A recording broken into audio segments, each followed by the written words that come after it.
Put God first. Put God first in everything you do. Everything that you think you see in me, everything that I've accomplished, everything that you think I have, and I have a few things, everything that I have is by the grace of God. It's a gift. 40 years ago, March 27th, 1975, it was 40 years ago, just this past March, I was flunking out of college. I had a 1.7 grade point average.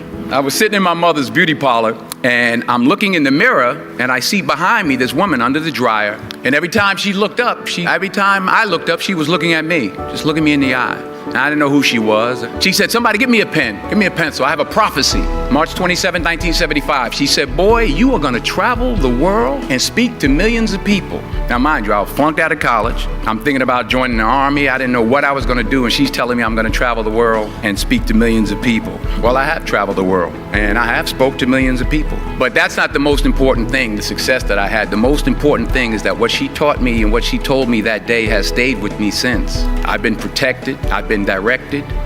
I've been corrected. I've kept God in my life, and it's kept me humble. I didn't always stick with him, but he always stuck with me.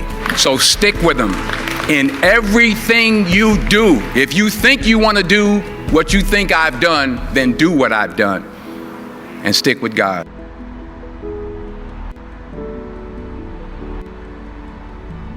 Fail big. That's right.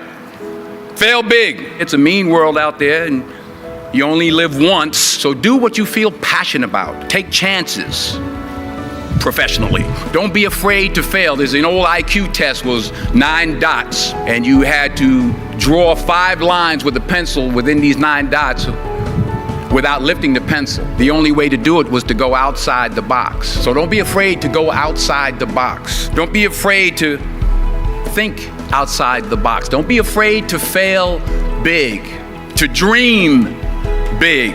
But remember, dreams without goals are just dreams, and they ultimately fuel disappointment. So have dreams, but have goals. Life goals, yearly goals, monthly goals, daily goals. I try to give myself a goal every day.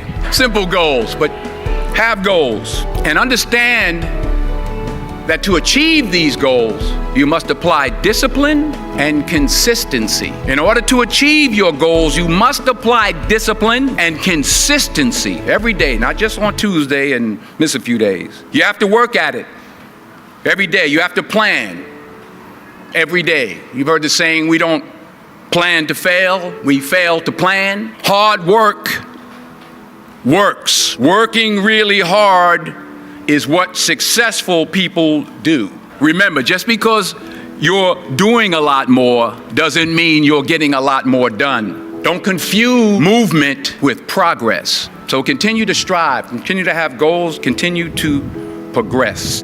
I found that nothing in life is worthwhile unless you take risks. Nothing. Nelson Mandela said, "There is no passion to be found playing small and settling for a life that's less than the one you're capable of living." If I'm going to fall, I don't want to fall back on anything except my faith. I want to fall forward. I figure at least this way I'll see what I'm going to hit. Fall forward. This is what I mean. You will fail at some point in your life. Accept it. You will lose. You will embarrass yourself. You will suck at something. There's no doubt about it. Embrace it, because it's inevitable. If you don't fail, you're not even trying.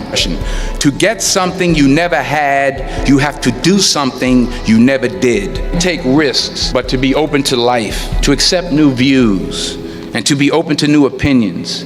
Because the chances you take, the people you meet, the people you love, the faith that you have, that's what's going to define you. Never be discouraged, never hold back, give everything you got. And when you fall throughout life, remember this, fall forward.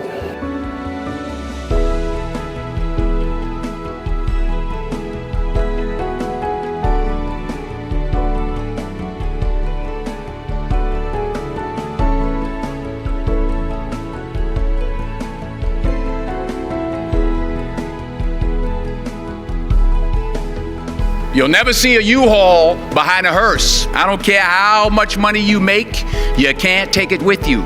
The Egyptians tried it. They got robbed. That's all they got. You can't take it with you. And it's not how much you have. It's what you do with what you have. We all have different talents. Some of you will be doctors, some lawyers, some scientists, some educators, some nurses, some preachers. The most selfish thing you can do in this world is help someone else. Why is it selfish? Because the gratification, the goodness that comes to you, the good feeling that I get from helping others, nothing's better than that. Well, one or two things, but nothing's better than that. Not jewelry, not big house I have, not the cars, but it's the joy. That's where the joy is, in helping others. That's where the success is, in helping others.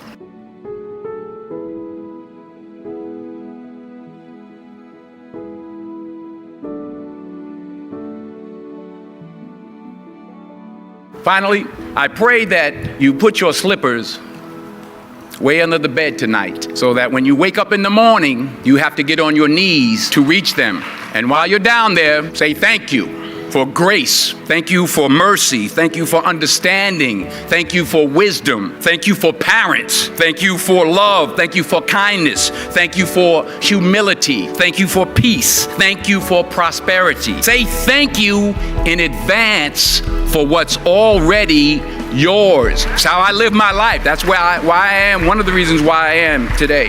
Say thank you in advance for what is already yours. True desire in the heart for anything good is God's proof to you, sent beforehand to indicate that it's yours already. I'll say it again. True desire in the heart, that itch that you have, whatever it is you want to do, that thing that you want to do to help others and to grow and to make money, that desire, that itch, that's God's proof to you, sent beforehand already to indicate that it's yours. And anything you want good, you can have. So claim it. Work hard to get it. When you get it, reach back. Pull someone else up. Each one, teach one. Don't just aspire to make a living. Aspire to make a difference.